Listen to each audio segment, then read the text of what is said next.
So, this is kind of related to a question I just had, but I really want to make this connection for you. If I give you this,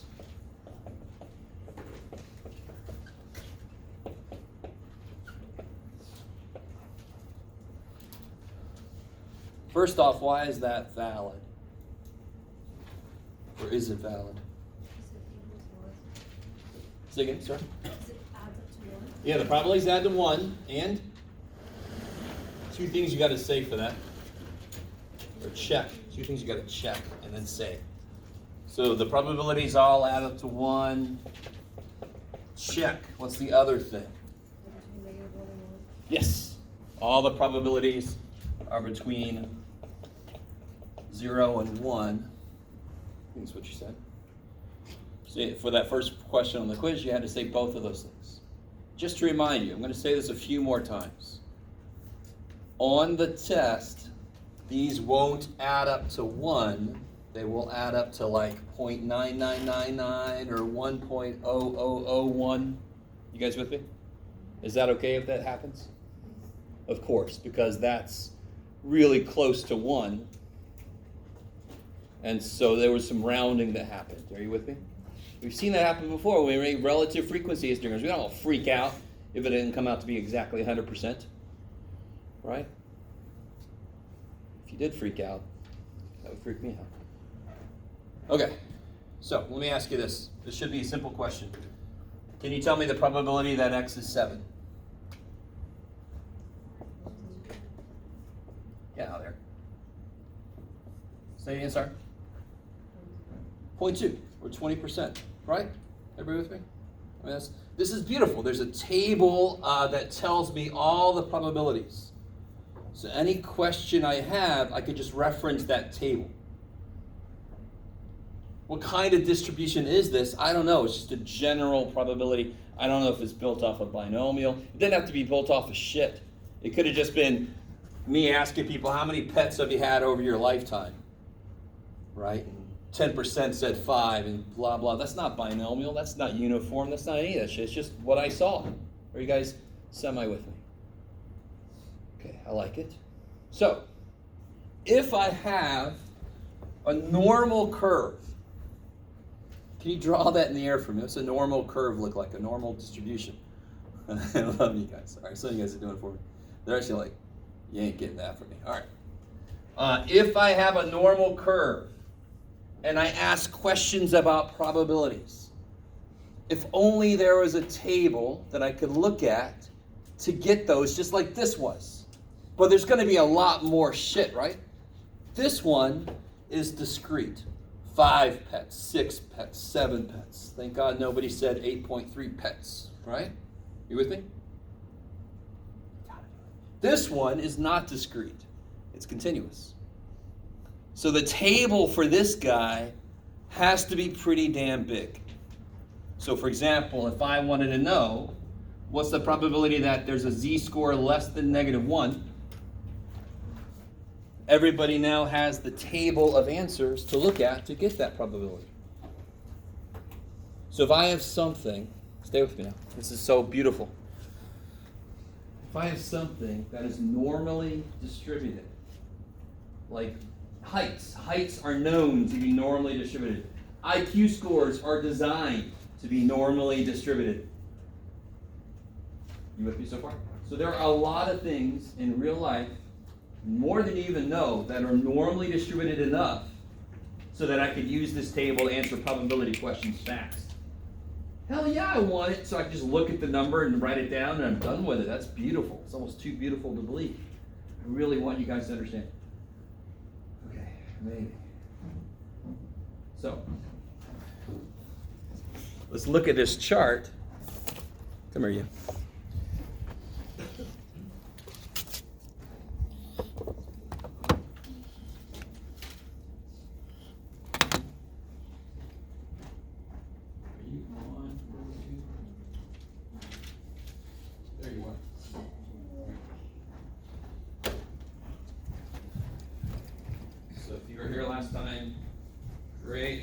If you weren't here last time, shit, let's figure out how to read this thing. So if I want, so last time we actually answered that question using the 68%, 95% rule. Right, so there's 68% within 1, so there should be 32% outside, so there should be 16% in there. How do I find -1? Probably I need to go to the negative side, right? Right, that's the upside down. And then I look at -1. Here's how you read this thing. -1.0. Oh. The top, these columns tell me the second decimal place. So right now, I want -1.00.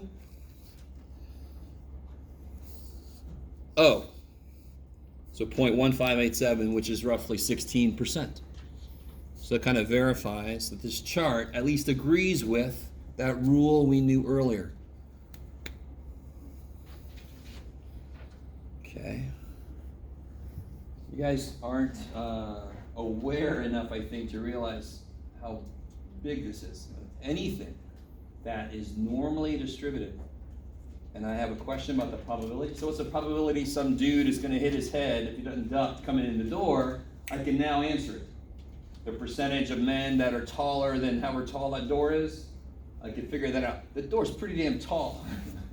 So I think they were like going the other way. Like, I don't want anybody to hit their head and complain to us. Let's make this door really freaking tall, right? There's still people that are going to hit their head if they're not careful, right? See you later, man.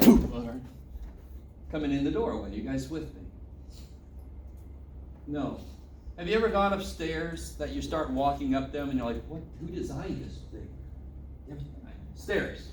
Have you ever gone upstairs and you're like, these are too far apart? Like the ones right over here. The library ones? My God. Who designed those stupid things? You have to run up them to make any sense. Or they're so close together, you're like, whoa, shit. Have you ever, you gotta get out more. So those were not designed considering the average step length of people. You with me a little bit? No? So some people love those stairs. Because you got long ass legs, you're going up these wide spaces, you're like, fine, some stairs make sense. But that's gonna be the people like here. Everybody else is like, what the shit? So very often we design things to capture where most people are.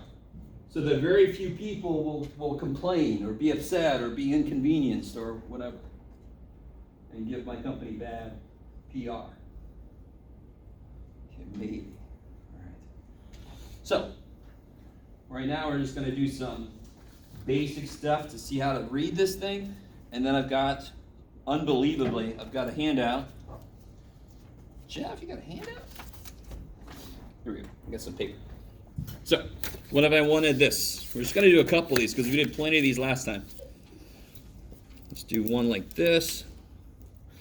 What's the probability? So if I have a normal curve, what's the probability that z is greater than 1.07? Can you draw that for me? Somebody remind me, what goes right in the middle of a z-score normal curve? 0. Why? What's a z-score tell you? The standard deviation from the mean to The number of standard deviations from the mean to a data point. So what should the mean be? How far is the mean away from the mean?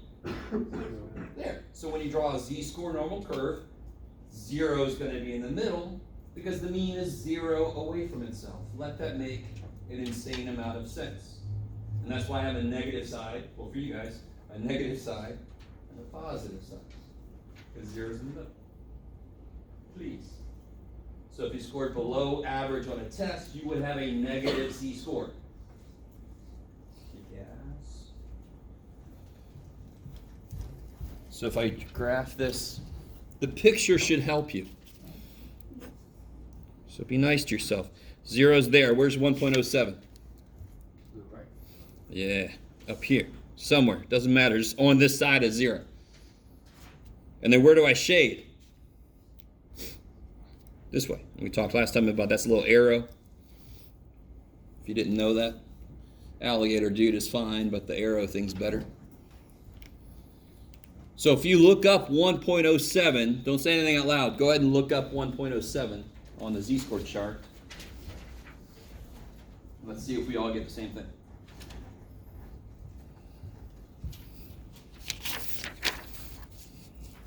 By the way, before I forget, if you just got this, don't put any notes on this.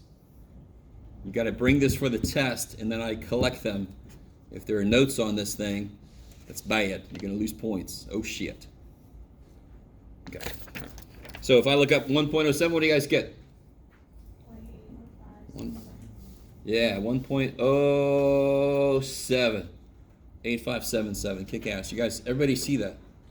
Once you know how to read this thing, no problem. What kind of sucks is that this first column is 1.00, and sometimes people do this. Sometimes 1, 2, 3. That's 1.03. No, it ain't. Oh, shit. You guys with me? So just be careful. That's a really easy thing to do. I don't blame you. Just don't do it. Okay? 8577. So where's that go in the picture? What's the chart always telling me? The area that is below the z-score. Always. So the minute you look up a z-score, you put that area below what you just looked up. See if I remember. 8577?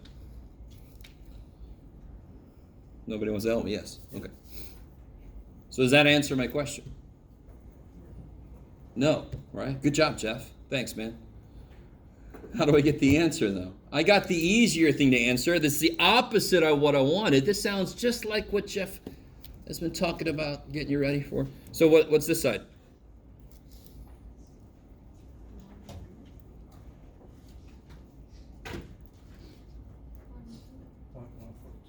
Yeah. And just to remind you guys, if you looked up negative 1.07 from the beginning, you would have gotten 0.1423. That is a tiny little shortcut. If it doesn't make 100% sense, never use it. I didn't need it to do this, right? Not a big deal. How you guys feeling so far? Wait, where did we get the 0.1423? So if 85, no, not really, no. So when you look up a z-score, it tells you the area below. That's just how that chart was put together. That's not what the question wants. If that side is 85.77%, what's the other side got to be? The rest. 1 minus this, yeah, beautiful. That idea of 1 minus.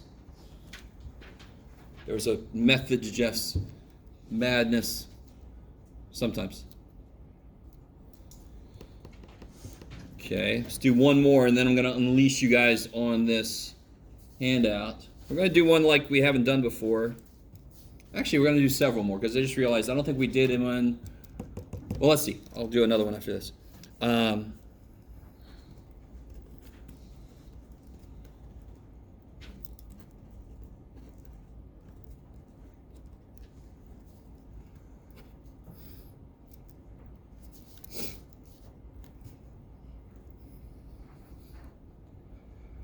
What the shit?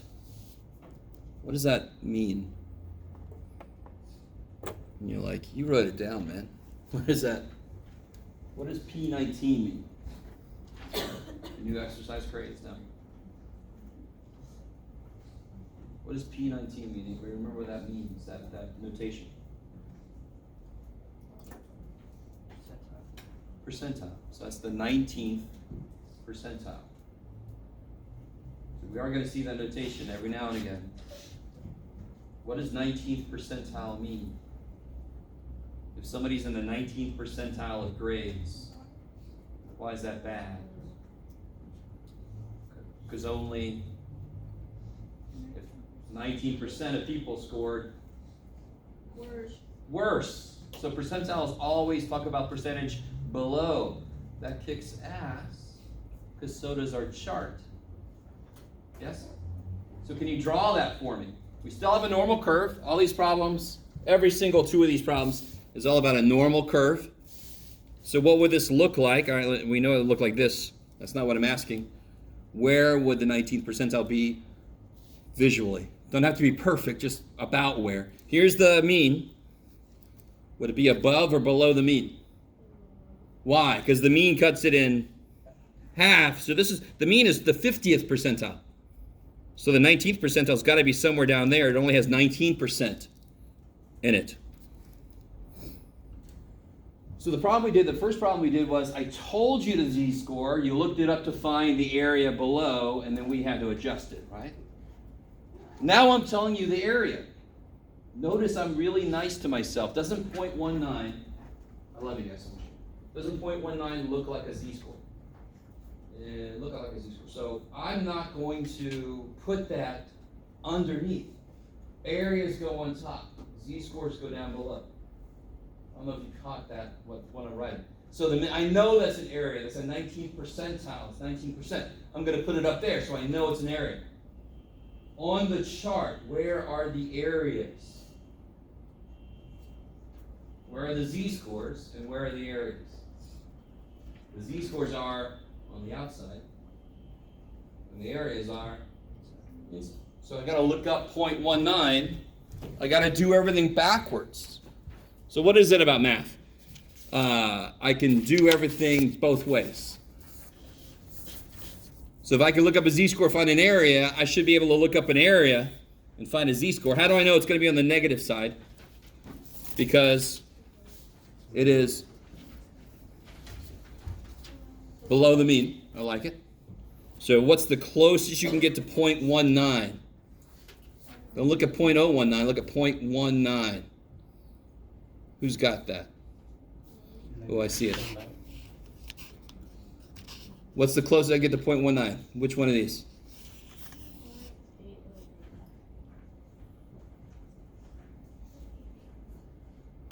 All right. So what's the closest? There's two candidates right there, right? Which one of these is closer to 0.1? No, I'm sorry. What did I say? 0.19? Way over here. These two. Which one of these is closer to 0.19? 1894. If I say that's 6 away and that one's 22 away, do you guys see that? So give me the answer that's closest. So 0.1894. What z-score is that? Like you guys said, negative 0.8.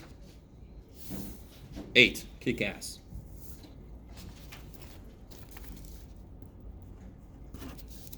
All right.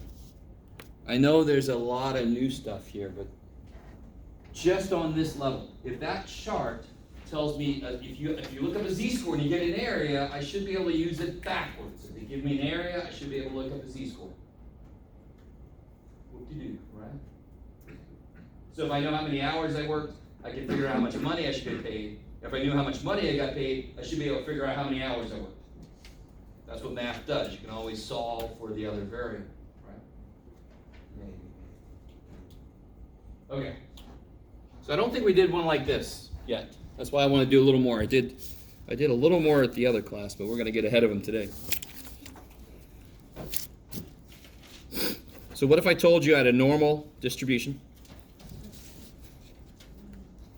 Let's say men's heights. And the reason I'm focusing on men is who statistically on average is taller, men or women? Men, okay.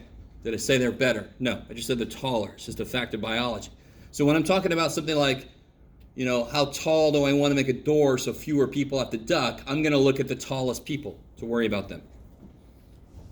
Okay, so we'll make sure you understand.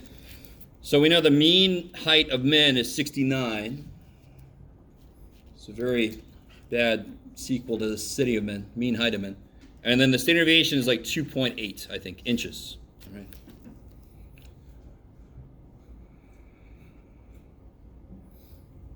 So if I were to draw this, it would look like, well, we go in the middle now. Don't say 0. 69.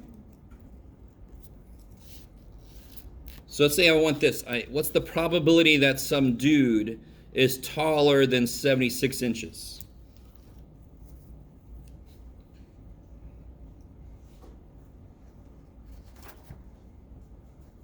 I love you guys. In case you're sitting there thinking, man, this is too early for the shit you signed up for. Now, when am I allowed to use this chart? 2 things. What kind of distribution does it have to be? Normal. Do I have a normal curve here? Yes, I said it was normal. I love it. Later this semester, we're going to have tests that we can do to see if something is normal enough to use the chart. Right now, they just have to freaking say it's normal. Thank God, because if it's normal, I got all the answers. I just got to look them up. Secondly, so it's got to be normal. Secondly, obviously, it's got to be z-scores, right? It's a z-score chart. Do I have z-scores right now? Do I have 76 a z-score? No. Where's 76? To the right. And where am I going to shade? Yeah, above, right? So I want those dudes. I want the percentage of dudes that are in there. Lock it. So, the one thing I'm missing is I need a z-score. Well, let me change the mean into a z-score. Oh, okay. I'm done. Now you guys do the other half of the work. Can you change 76 into a z-score? What's the z-score formula?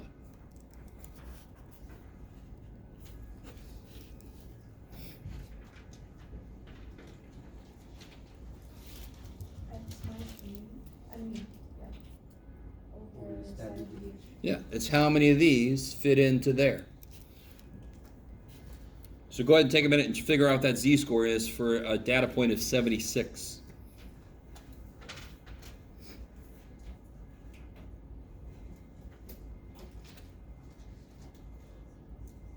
Oh, it comes out nice. It's like 2.5, I think.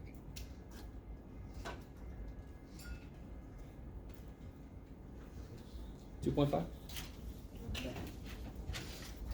gotta show off my math skills here, yeah. I wish I could say I did that on purpose, but no, it's just a coincidence. So everybody get that 2.5? So it's always to make a z-score, the data point I'm interested in, minus the mean, divided by the standard deviation.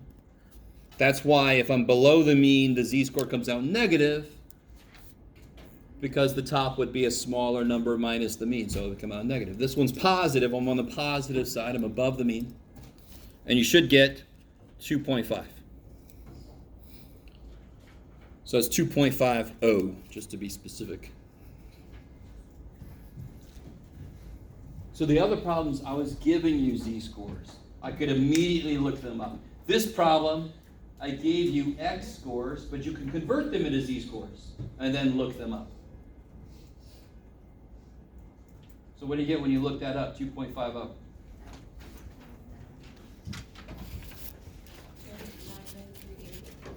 Yeah, right there, 2.50.9938. Where does that go on the chart? Underneath, I like it. I forgot already, 9938? Yeah. So what's the correct answer? That's not the answer because I was nice to myself. I set up my picture correctly. I know I'm not done yet because I haven't answered this question. What is the answer then?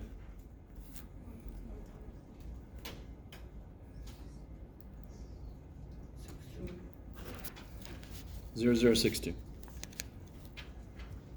It's crazy. So again, this chart was constructed using calculus. Does that matter? No. It is a chart of probabilities for different z-scores. So if I have a normal curve, this is all the frickin' answers to any probability question I could be asked. Okay, maybe. So let me give you this. Here we go. That was nice, and I drew normal curves for you.